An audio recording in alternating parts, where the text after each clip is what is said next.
Roberto, welcome to the show. Thank you for having me, Brad. You are an introvert coach. So you coach people to, come out of their comfort zone and become more extroverted. Was there a point where you were very introverted yourself? Well, absolutely. I'm still introvert. I think that it is something that I have been trying to still learn, like what is introverted, what is extroverted. Even recently, I was thinking about how maybe I am extroverted in a way. So I'm still wondering. It is a good question, actually, because I have built self-confidence. I have been enjoying social society as well, and that involves being introverted. But luckily, I have learned to develop certain skills that allow me to be more extroverted and talking to people and being okay. Recently, even yesterday, we had this sort of workshop that was part of my job in my 9 to 5, where I was entering the room. I was the last person to enter, and they were all presenting each other, like introducing themselves.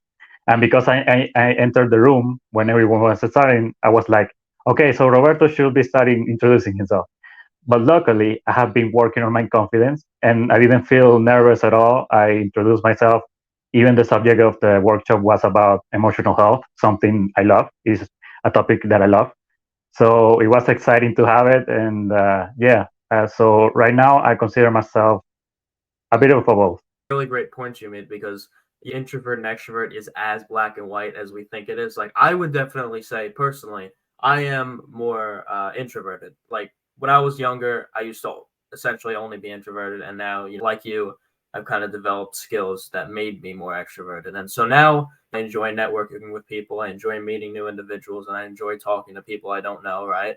Hmm. But I also I love spending time by myself, just journaling by myself. I play the drums, playing an instrument by myself, just spending time getting to know myself, enjoying my own presence. And what I always urge people to do is, you might be more introverted, you might be more extroverted, great, but I think everybody should develop the skill of being able to be both, because I truly think if you're only introverted or you're only extroverted, you're most likely going to lose in life. And what I mean by that is, if you're only always introverted, you're never going to be able to meet new people. You're never going to enjoy talking to people. Human Whereas connection. if you're, yeah, exactly. And deep down, you want that. It's just, you don't have the confidence to do so. And then on the flip side, if you're only extroverted, every time you're by yourself, you're going to be like, I need to be around people. I can't stand being by myself. And so it's those, Hmm. those are like the two polar examples and extreme examples of it. But, Hmm. that's essentially, I think, what turns out for us if we don't develop both skills, because it's, you can 100%. I'm a living example of it. You're a living example of it. You can lean towards being introverted, for example, in our cases, and also still Hmm. enjoy meeting new people and talking to people.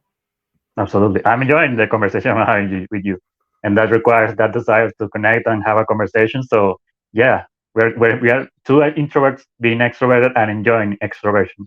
So if you're out there listening and you don't think you can do it, you 100% can. Yeah, So there are two examples here. exactly. So if somebody reaches out to you wanting a coaching session with you, what does the whole process look like of the type of questions you ask them and all that? How do you guys get situated to start to figure things out? Well, first and foremost, I want to know, well, it is like a generic question, but it is necessary, which is to know exactly the drive of, of my client, knowing exactly the kind of vision that they have for themselves, trying to not only ask that question, but even asking deeper questions, because beneath that goal, there's another goal, another need. So I'm trying to peel away goals, needs, so that I can find the true, like the libido of Carl Jung, like the primary drive, the primary impulse that someone has, so that I know exactly what drives them, so that they can take action, they can listen, and also I know how to talk to them, because ultimately I have to adapt my communication style, my words, so that they listen. So it is a process of adapting to the client, even though I already have certain knowledge. That knowledge has to be personalized so that my client gets results, because ultimately having a template is not enough. Like, you cannot build a template for someone. They have specific needs, specific goals, and you only get that by truly knowing their drive, knowing their behavior, their communication, what they say, which words they use, like all of that stuff. I think that's a great way of doing it, because you can have a general guideline of certain questions and things you want to figure out. But yeah, I mean, definitely it's something like that, and a lot of other areas in life, it's not a one size fits all. So you might Hmm. need to ask the same question to two different people, but you might have to ask it in a different way, Exactly. to Yeah. get them to respond and really open up about it. Yes. It's like even in the tonality, like because like introverts, they maybe we may get a little scared, or so we need to be communicating in a way that is maybe gentle. So it depends on the person. Depends if they're too jumpy, too anxious. So yeah, you have to mold it. Why did you even decide to become a coach for this? Ah, that's a great question. I would say that, well, right now I consider myself more of as a writer. But if I really want to work, like help people, I think that I need to work with them one on one, because writing involves a lot of theory, and that means I don't get to engage directly with people. So it's more like that personalization we talked about. Like if I want to write books, I want to first personalize that book for certain people. I have to know their problems, exactly what helps them, so that I know that what I'm writing helps them. So in a way, it is like a first step to a goal I have in the future.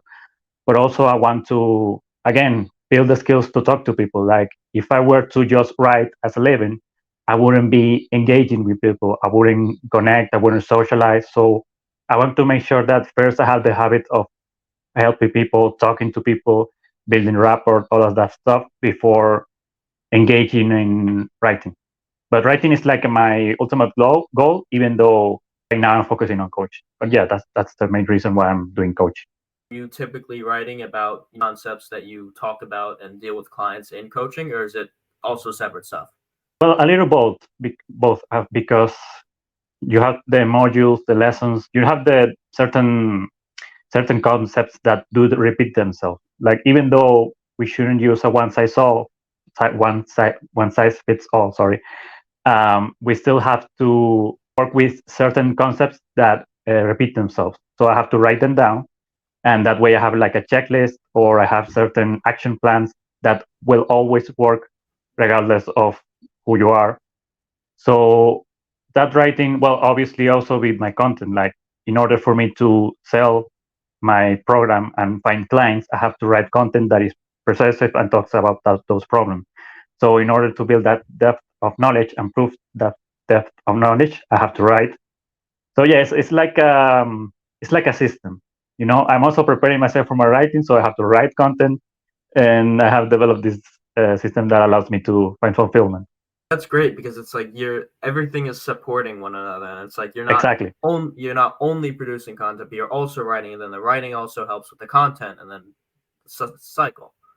You also get to understand more your clients. I don't necessarily focus on getting comments, but I do have to find a way to know more my target audience's problems, so that I know if my content is working or not.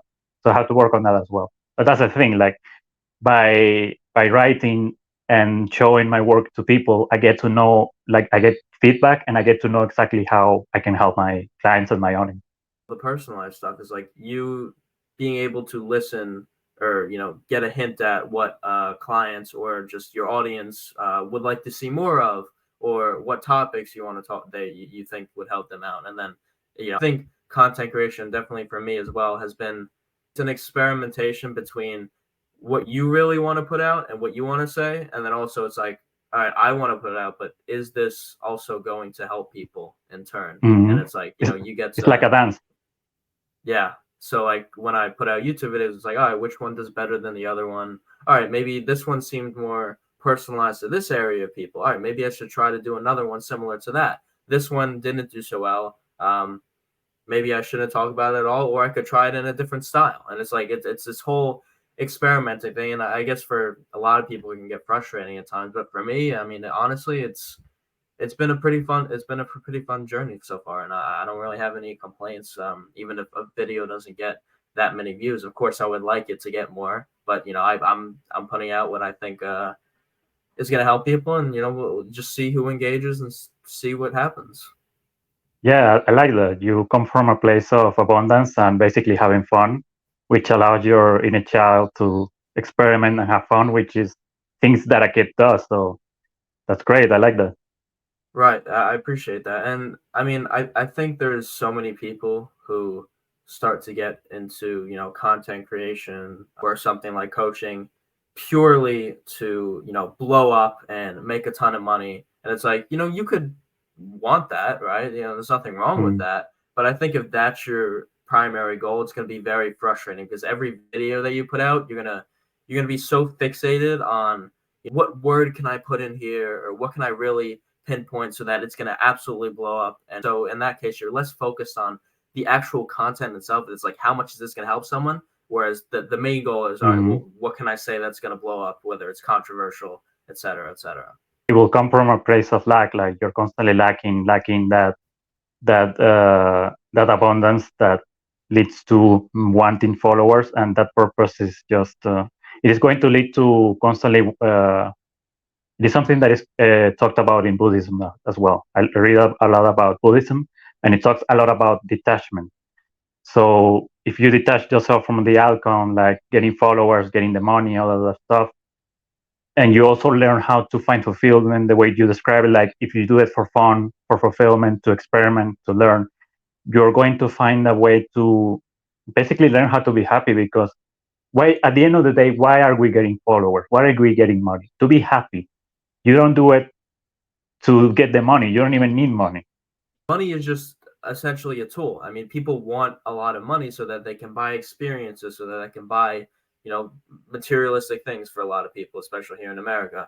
I don't want to make $10 million a year just to say you have $10 million. A lot of people want to say they have $10 million, but the real point of it is so they can buy experiences and things that they think that is going to make them happy.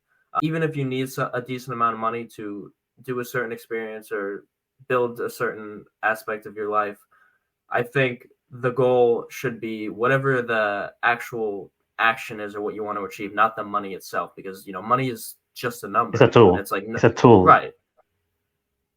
And there's no amount of money in of itself that's gonna ever make anyone happy. And honestly, I've been pretty astonished. I started content creation I think about a year ago by now, and I haven't made any money off of it yet. But like, I have hours and hours and hundreds of hours of content and stuff out there, and time that I take from myself during my day to do this, even though it's not making me any money. But there's something greater. I really think there's something greater than money. And it's like, money is, everyone chases after it because you need it to live, right, in the society we live in, unfortunately. But the real fulfillment, and I know everyone says this, but the real fulfillment really comes from whatever you're doing that you're passionate about, or that you just genuinely enjoy doing. I'm going to get into coaching, and so I'll make a little bit of money off of it, right? But it's like, that's come like a year later. Like, I've been doing this for a while, and I'm still sitting here and I'm not complaining. If I had to go another year, another 2 years without making a dime off of this, I honestly want to give a shit. I'd still do it. That's great, man. That's exactly how. Even I like to study people that get viral and all that stuff. And I noticed like they probably didn't want to become viral. They just wanted to enjoy the content that they were producing, like a little bit like J.K. Rowling, for example. She was writing this book, Harry Potter, out of fun. And then she wanted to publish it. She got rejections. She was even poor. Like she needed welfare. So even though she was in this situation of poverty, she was still doing things for fulfillment, to have fun, to write a story that was so amazing, like Harry Potter. Like, it's one of those things that prove you and tell you that what's the point of making money? What's the point of followers? Again, like I said, when you can build the life that you can build right now, when you feel abundant, when you find creativity, like that is the reason why I like to write. Like, I love learning about psychology. I love learning about spirituality. Like what you said about something greater, that's a spiritual purpose. Even though I don't know if you have a lot of religion, you believe in something, but it sounds like you're a spiritual person because you aim for something bigger, and that already is spiritual. And we need spirituality for our life. So that spirituality leads to abundance and leads to a happiness that is self-sufficient and sustainable.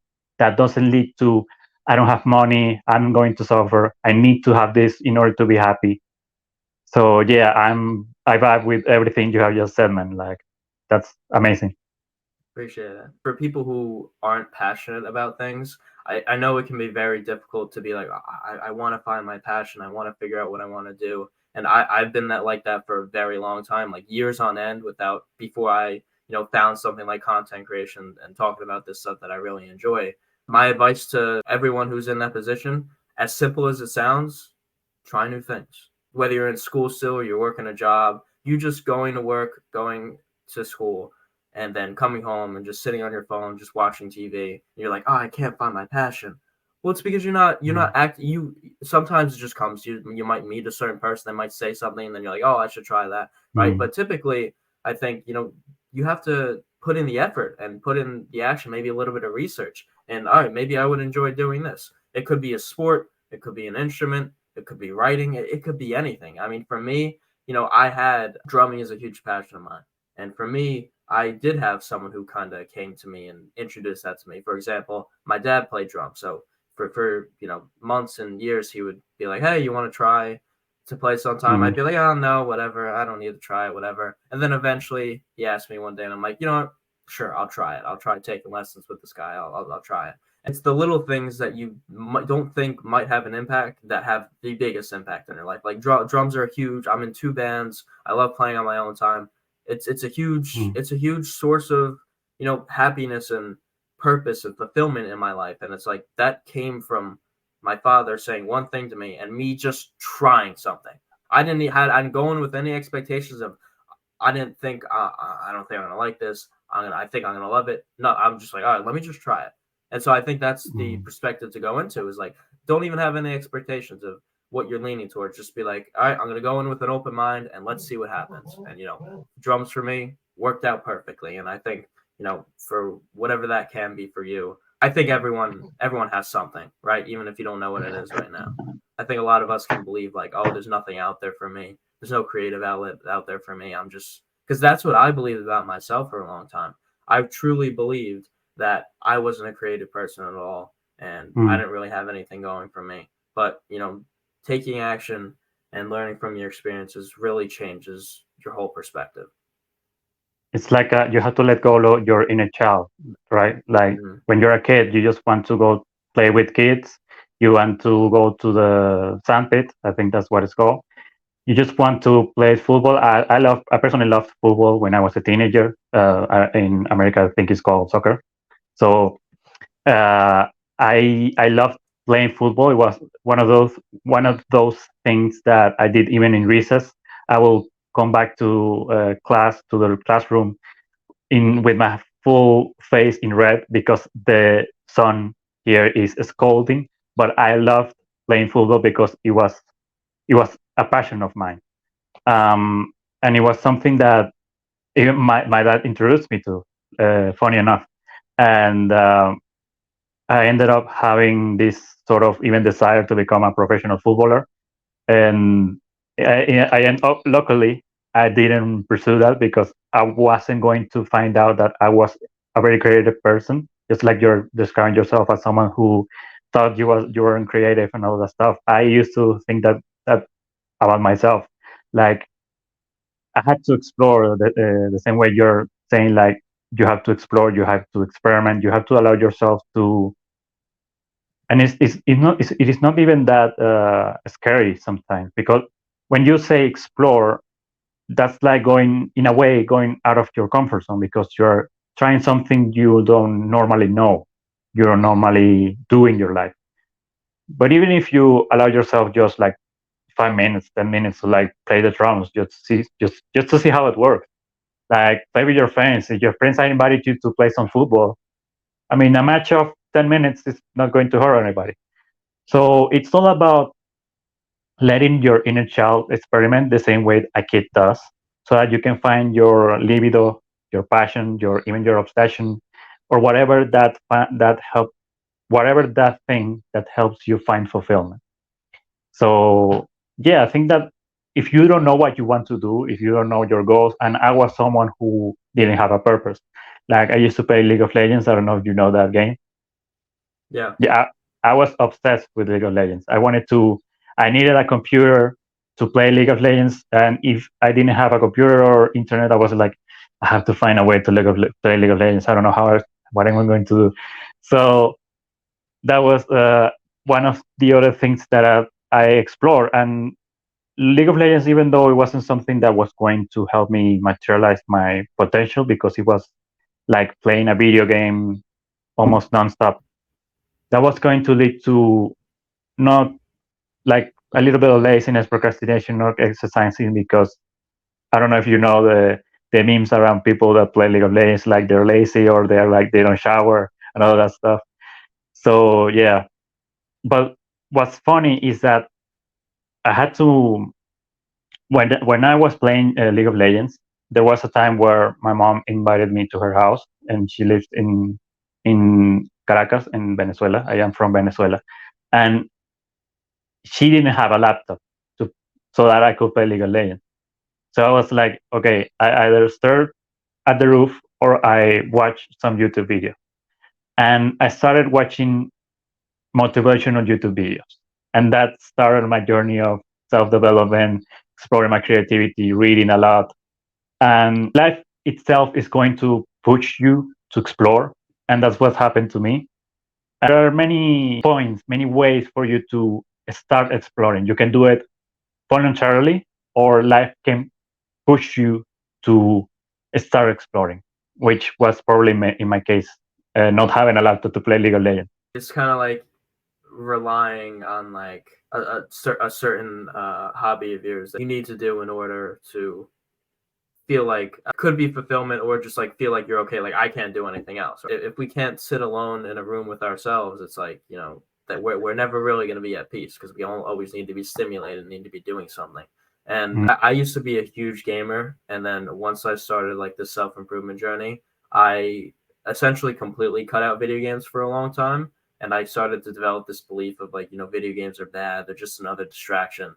But recently, sometimes when I get my work done and I'm just have some free time and I'm relaxing at night, I'll play something for like an hour or two. You know, I don't think something like video games is inherently bad at all. I think it's just once it gets to the point where you're super addicted, and Exactly. you know, it's kind of just like taking you farther away from yourself and your own reality. You could play video games a certain amount of time, you could per day or per week. It's not going to hurt you. There's nothing wrong with that, and that kind of leads to, I think a lot of the times in the self improvement space, it's kind of people try to get you to get to this belief that you can never relax and you have to always be doing something. And for a long time, I struggled with that, because I never felt, when I started, you know, developing myself, I started to feel like, all right, well, what's next? What do I have to do next? If I'm not improving myself 24/7, I'm doing something wrong and I'm falling behind, et cetera, et cetera. But that's just not the reality of it, because the reality is you're a human being, you have a body, you have a mind. Your mind and your body, they need rest, they need enough sleep, right? And it's like, these are simple concepts, but oftentimes we neglect them. You know, I'm sure we can look up the statistics. Most people do not get anywhere near enough sleep, and that's of course affecting their mood and affecting tons of other areas in their life. I think a lot of people just have a multitude of problems, and people are like, oh, why does my body feel this way? But like, there's no introspection of like, all right, what are some habits that I'm doing that might actually be causing this? It's kind of like, I feel like shit, let me take a pill for it. But it's like, all right, well, maybe I have a headache all the time because I don't sleep enough, et cetera, right? And if you like, if you really look inside yourself at what you're doing on a day-to-day basis, you can most likely figure out what the cause of it is, and then change some things up and see improvement within it. Finding the actual root cause of the problem, and making sure that we're not doing things for the toxic reasons. Like you mentioned, the playing video games, and I agree. Ultimately, if you play video games to have fun, to relax, to find leisure, that's even a productive way of playing video games, because maybe you needed to properly rest, and rest is necessary to be productive. At the end of the day, productivity is what you do with your productive hours, not how how long you are awake. Like if you can be awake as long as you want to, but if you're not using those hours productively, then you're not being productive. So if you're getting 4 hours of deep work, like you're working on your business, you're creating content, and you finish that work, and you just want to relax, then great, because you were productive and you are uh, reaching your potential, because you're not like you said, you're not obsessed with playing video games, which was the problem I had. I was obsessed with video games. I wasn't using them to build myself, to build my business, or even writing, which is something that I love, or playing football, which was something that was a healthy sport. I was playing video games out of obsession, out of maybe escaping from our reality, procrastinating. So ultimately, we have to find those root causes of why are we doing things? Why am I playing so long for such a long period of time? Why am I taking these bills? Like just like you said, why do I have these goals? Why do my parents want me to work on this 9 to 5? Do I want to work on this 9 to 5? So, and it is something that anyone can do. Like it doesn't take exercise or any of that stuff. All you have to do is maybe even take 20 minutes, 30 minutes to just ask this question. Review yourself, like look yourself in the mirror and say, okay, what is happening to me? Why am I doing things? And even if you don't get answers, you will get some clarity. At least you're asking questions. I'm not sure if you're familiar who Jordan Peterson is. He's Yeah. a clinical psychologist, and he's really popular on the internet with his content and his books and stuff.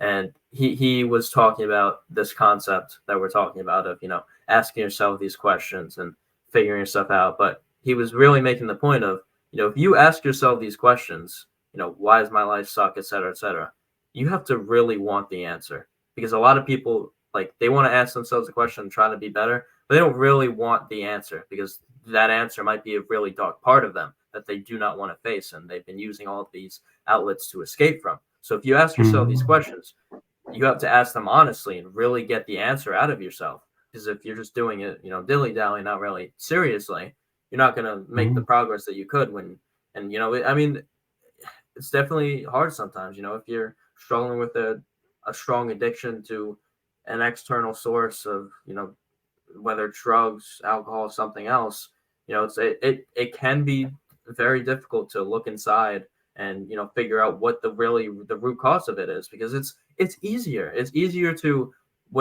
not figure out what the cause of it is and just being like, all right, this just makes my life feel okay, right? I'm just gonna do it, right? Breaking addiction is of course a process and a difficult thing to do a lot of the times, but there needs to be this part of your mindset where it's like, I know that right now I'm not okay if I don't do it, but I can get to the point where I'm okay with not doing this all the time, being addicted to it, because me and you, for example, are living proof of that. We can live our lives and wake up every day and feel okay, right? And we can get our stuff done and do what we want to do, right?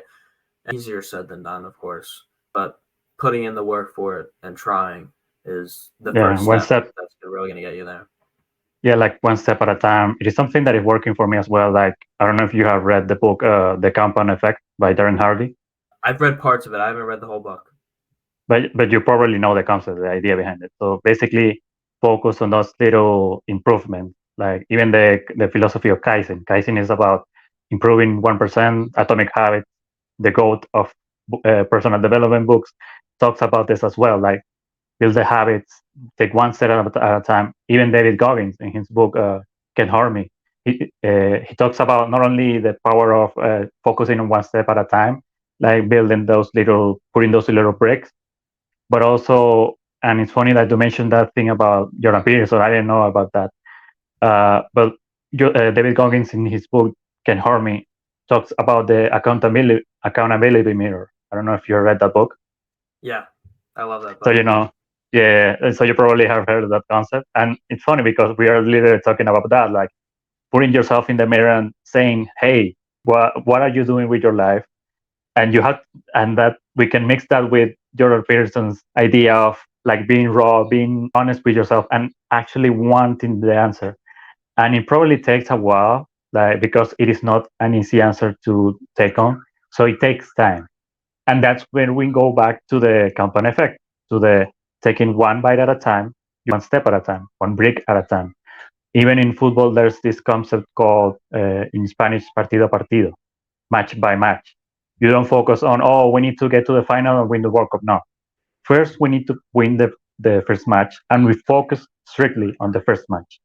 And then after we win that match, then we go to the second one. So it's all about having your focus on small steps that add up to each other, like a ladder. And if you're patient enough and you are committed enough, you can find your potential, find the life that you can build, and an amazing outcome. All of our lives are literally just comprised of little steps that we take, and little habits that are a part of our day that make up our day and our lives and our Mhm. mood and just everything about our life.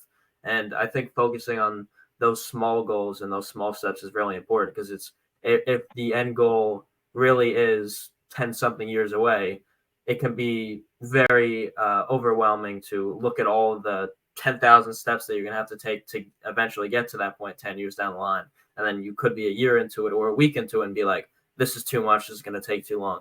But if you just Exactly. focus on the little thing ahead of you, all right, I need to do this today, and then that'll lead me to be able to do this tomorrow, and then et cetera, et cetera. That makes things much more manageable and much more realistically attainable. Because if you have an end goal that really is 5-10 years away and you don't have the small goals along the way, I mean, I can pretty confidently say that you're probably not going to achieve that, because without the small wins and the small goals, Many things are happening when you overwhelm yourself with in big goals. Number one, you're not building self-confidence, because that self-confidence comes from your wins. If you're not getting wins because you're aiming too high, then you're not building that confidence. You know that cookie jar from David Goggins. You need that cookie jar. That cookie jar is going to tell you, hey, you can do this, and you can do this. That is going to be a self-confidence that, as you scale your goals, you're also scaling your self-confidence. Another thing that you're doing when you aim too high is that you're not growing.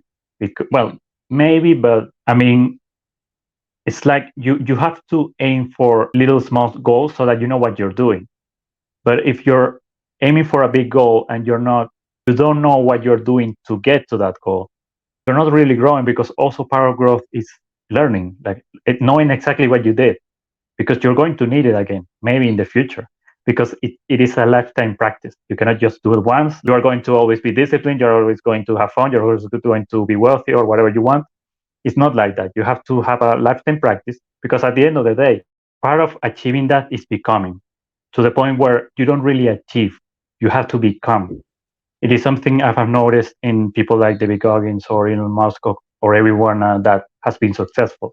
They are people that achieve those results. They are. They have become this person. And when I learned that, I was like, okay, I need to build my habit. I need to build my identity. Otherwise, I'm not going to achieve what I want to achieve. When you aim for a big goal, and here's the thing, this is very important. When you aim for a big goal, you have to become something in order to achieve that goal. Right now, you're probably not the person that will achieve that goal in the future. That doesn't mean that you cannot achieve it. It means that right now, you have to aim for certain goals that you can achieve with your current identity. Does that make sense? yes. And that's a really good point. We're talking about setting the goals, small goals compared to big goals. But, even before that, we need to set goals in the first place. Like, I know for myself and for, I think, a lot of people don't have like any goals. And it's like, if you don't have any goals, you're just going through the motions of life and you're just kind of doing stuff. But, Yeah, like years a go, wave, like a yeah, sea. Yeah. like months go by, weeks, years, and you're just like, all right, well, I'm not really making any progress. It's like, but like when you consciously set a goal or a standard that you want for yourself, and like you actively work every day to move towards that, you're gonna 10 times out of 10, you're gonna make more progress than the person who has no goal. And it's not to Mhm. compare yourself to them. It's just the point that if you do not have any goals, you're not going to make much progress in your life. You're not going to grow as much as you absolutely could and become happier and become more content and more fulfilled. But first we just got to set goals. Exactly. Yeah. You have to know exactly what to aim in order to choose. So That's very nice. what are some philosophies that have helped yourself grow? And I love that question. What has helped me the most, mostly Buddhism. but also Stoicism. You probably know Stoicism. And I started with Stoicism, focusing on what is in your control, consuming a lot of content from Ryan Holiday and Daily Stoic and other stuff. But I wasn't aiming a little bit to building my virtues, like arete, which is an important concept of Stoicism. But I was focusing on my potential, my eudaimonia, and what helped me the most was focusing on your control, like because it is a concept that it is repeated in most religions, and I think it is a key to finding inner peace. Because here in Venezuela, a lot of people say "gracias a Dios," thanks to God, which is what is out of your control, and that's how there's that connection between Stoicism and other religions. Letting go of what is out of your control, letting the universe be the universe, accept that, and adapting yourself. And this is something that I have learned recently. I love anime. I don't know if you have watched Blue Lock. Do you know that anime? No, I don't. Oh, you have to watch it. It's amazing because it talks a lot about mindset. I think you will love it. And there was this episode where the protagonist had to play with a teammate that was absolutely selfish. He never passed the ball. And he was like, "You are screwing your potential. You are wasting your potential because you don't pass the ball. You need to pass the ball in order to build opportunities." But he was like, "No, this is my way of playing.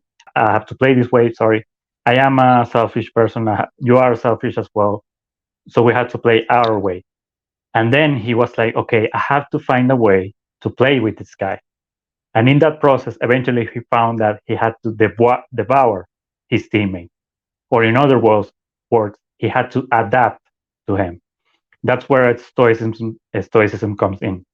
Not only do you have to accept and let go, but you also have to adapt. You have to grow and evolve. This is exactly how you find peace in this universe, by allowing the universe to be and studying it so that you can devour it in a way, but mostly evolving so that you can even use the universe at your advantage to materialize your goals. So I wanted to share that about Stoicism and that anime, which is awesome.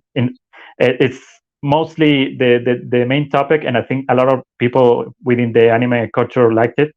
Is because it talks about the GOAT mindset. Michael Jordan, Kobe Bryant, Tom Brady, that kind of mindset, and the protagonist has that. So yeah, I had to share that. And obviously, Buddhism is something that has helped me a lot, even though it is kind of a religion. The way I have read it and interpreted it is more like a philosophy, because even the Buddha said that don't just believe everything I said, just test what I'm teaching you, like be objective, study, and see for yourself whether it works or not. And that tells you a lot about whether that's a philosophy or a religion. A philosophy won't force you to believe about something, and depending on how you believe in a religion, you maybe are going to follow an ideology or not. But a true philosophy doesn't force you to think about something. It is a tool, like a resource that helps you find inner peace. And particularly, Buddhism helped me find detachment, like letting go. The same way that Stoicism tells you to let go, Buddhism helped me a lot with letting go of my desire for maybe my parents being better parents or the way they raised me and all of that stuff. Buddhism allowed me to find more inner peace, whereas Stoicism helped me more about building my resilience and how to accept, how to focus on what is in your control. Back to that concept of one step at a time. You have to focus on what is in your control. Maybe you're focusing on something that is out of your control, and maybe that's the reason why you're not being productive or you're getting distracted. Stoicism has helped me focus on what is in my control, and therefore I have learned to be more resilient and more productive with Stoicism. Stoicism and Buddhism are both beautiful things to study, and I think there's so many gems in there to take away and incorporate into your life. In terms of letting go, I live in the United States. A lot of people have trouble letting go. A lot of people like to hold grudges and someone did them wrong a few years ago, and they like to be like, all right, they're a horrible person, etc., etc. Maybe they are a bad person still, but when we hold on to these negative experiences that happen to us, take the lessons from it and stuff. But after you take the lessons from it, what's the point in holding on to it and keeping that thought about that situation in your mind of they did me wrong. 5 years later, I still think about it. It makes me feel horrible. It's like, it doesn't serve anybody. And a lot of people like to, get together with their friends and start talking bad about other people and start talking bad about this thing and that thing. Is there a real point to that other than you trying to get other people to acknowledge your feelings and make you feel like you're enough, for example? And so I think a lot of people rely on other people to make them feel enough, right?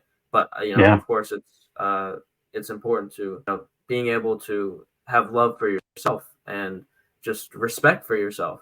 If you're dealing with something, you can talk about it with other people, right? There's nothing wrong with that. But if there's an excessive output and never any inner work, I think that's an issue. I like how yeah, I love that because most of your reality comes from within, not from without. If you really want to change your life, like change your reality, you have to start with yourself. Make your bed, concept of Jordan Peterson. But I think that's the one. Yep. Clean your room. Yeah. And I have learned from this myself. Like I used to. This is the reason why Buddhism helped me because in the past I will expect others to stop annoying me. And yes, you can maybe change people, like maybe persuade them to change, but within doesn't change, like it stays the same, which is I expect others and my circumstances to change. And in that expectation, you're not growing, you're not doing the work that you should be doing. You're just expecting. So you end up being back to the concepts of waves. Not only you don't have a goal, but you are also letting the waves push you and move you and pull you, and your mood is also pulled and pushed by that reliance on outside circumstances. It is also a concept in CBT, connected behavioral therapy, which is about how your circumstances influence your mood influences your thoughts influences your circumstances, and all that stuff. You can see how everything is interconnected and how the concept about working on yourself, on becoming someone, like everything can change by changing yourself. So yeah, I wanted to add that because it is true. Like it is something that I have learned in my life. Like I have been focusing recently on making sure that I'm focusing, and not from a selfish perspective. And it's funny because if you really want to help others, you have to start by yourself. Because if you're drowning and you don't know how to swim, you cannot save others. You have to start with yourself in order to help others. So if you maybe someone in the audience worries that, well, maybe that is a little selfish to just focus on yourself, because a lot of people criticize your opinions for that. Either make your room. Oh, that's selfish. You just want to focus on yourself. Like, no. In order for you to grow, in order for you to help others, you have to start with yourself. You have to set goals. You have to do something useful with your life, and you can also relax. You can do whatever you want as long as you are taking care of yourself and also learn how to take care of yourself. And that way you learn how to take care of others. That's what I wanted to say. Because maybe you don't know how to take care of others. That's the other thing. Maybe you don't know how to help.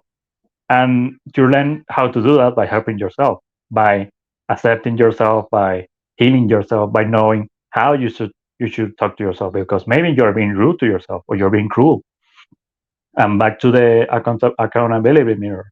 Like even though David Goggins said that you should be raw and honest, brutally honest with yourself, you also have to do it because you're coming from a place of growth. Find a way to know how you listen so that you know how to talk to yourself. Maybe that's a way to see it.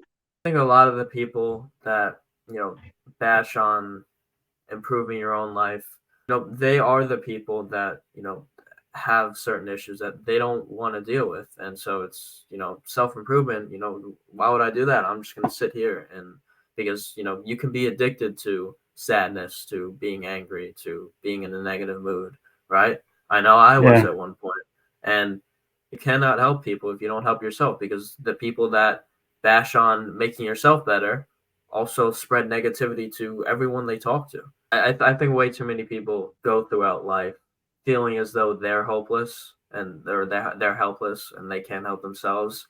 Therefore, they have to make everybody they know feel that way as well.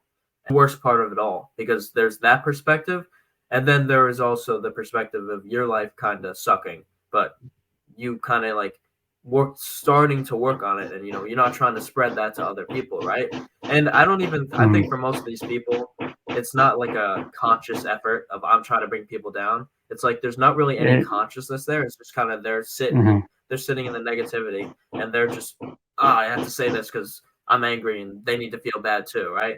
When people are being really negative to you and spreading that negative energy all the time, you can't take it personally, because it quite literally is a reflection of their own experience.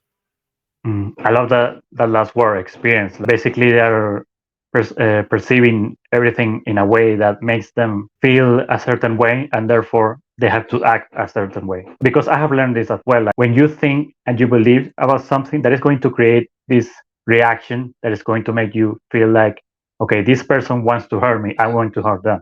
But that is really a thought. So it comes down to the way people are thinking, and obviously that way of thinking is going to lead to those reactions and obviously to those behaviors.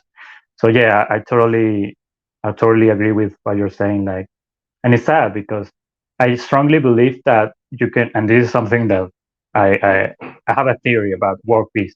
I think that there are two things that you can work on to find world peace, and also how to build a great life, which is mental health and how to get rid of that fog of ignorance, that lack of knowing what to do, lack of skills to basically solve the problems that are in front of you. Because if you take care of your mental health and you have a good mental health, then what's next? Because you don't know everything. So you figure out how to find good mental health, how to find good emotional health, how to build a business, how to take care of, how to build a relationship. Like for instance, some people don't aren't born with natural empathy. You have to learn that.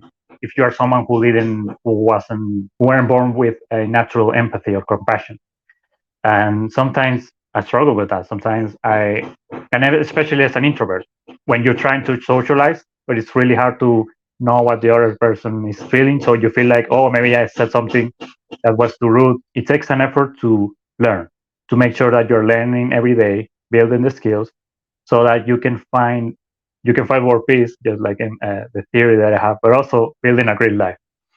So if you can take care of your mental health and also making sure that you're learning something new every day, you can build a decent life.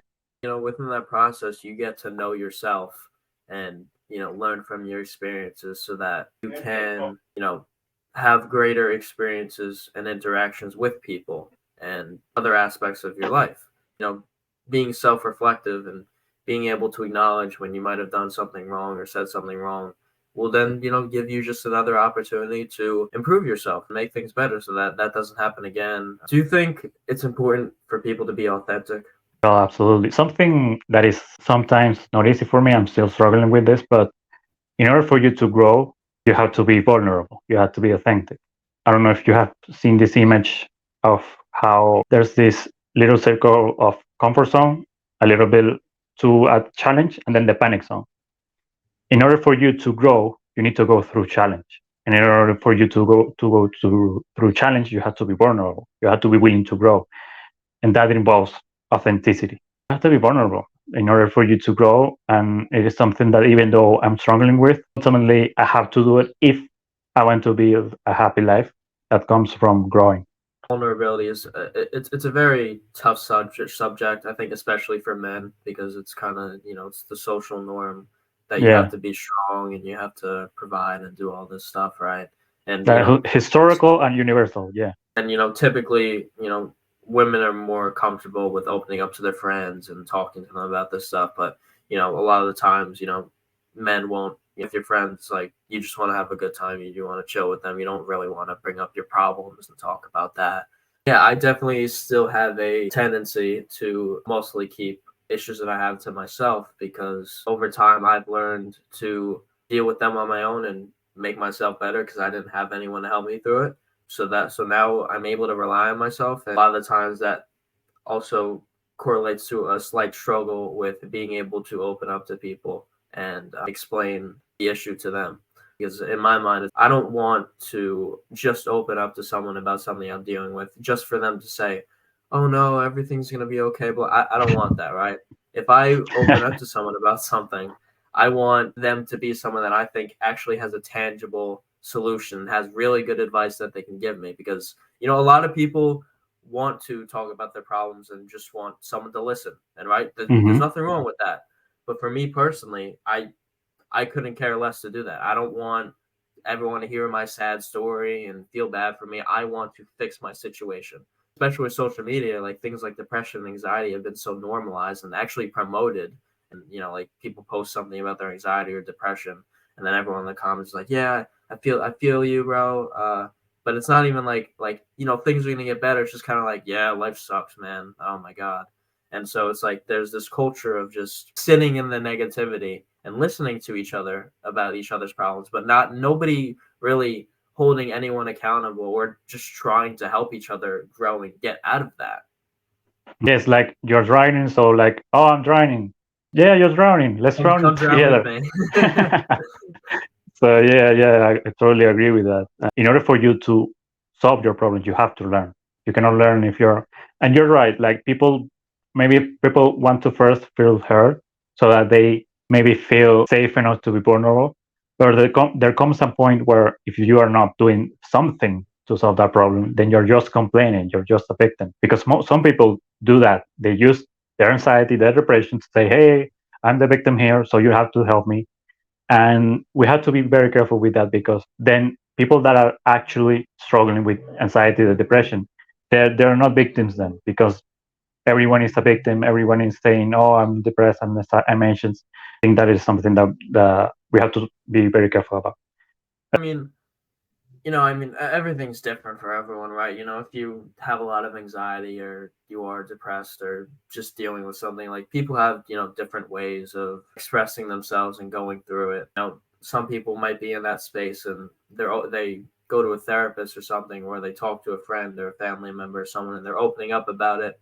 On the flip side, when I was diagnosed with depression a while ago, when I was dealing with it, and for me personally, I didn't want to open up to anyone, right? I didn't, at the time, I didn't want to make my life better because I was like kind of addicted to the negativity, but I didn't want to open up to anyone. So like when my parents tried to get me to go to therapy and stuff, I'd sit there, the people would ask me questions, and I would just sit there and just not answer the questions, right? And I think everybody has a different process. For me, it took finding certain concepts and incorporating new things into my life and shifting my own mindset and working on it myself. Whereas a lot of other people it would be a lot better for them to go to a therapist and talk to them about their issues and have someone else's feedback. And so I think everyone has a different process of it, but I think ultimately, whatever process it is, it has to be a process of, I want to grow. And I know, when you're in a negative space like that, it can be very difficult to think that there is a life outside of your depression, outside of your not good life. But I think there really just has to be, it doesn't even have to be like I envision myself being super happy. It just has to be a slight mindset shift of, it is possible that one day I'm going to be finally, be happier and my life won't be this bad. And then once you have that little openness of opportunity, then you could start to let some other person in to talk to you, or another concept in to learn about, and then that'll grow and grow, and then your life will actually start to become better.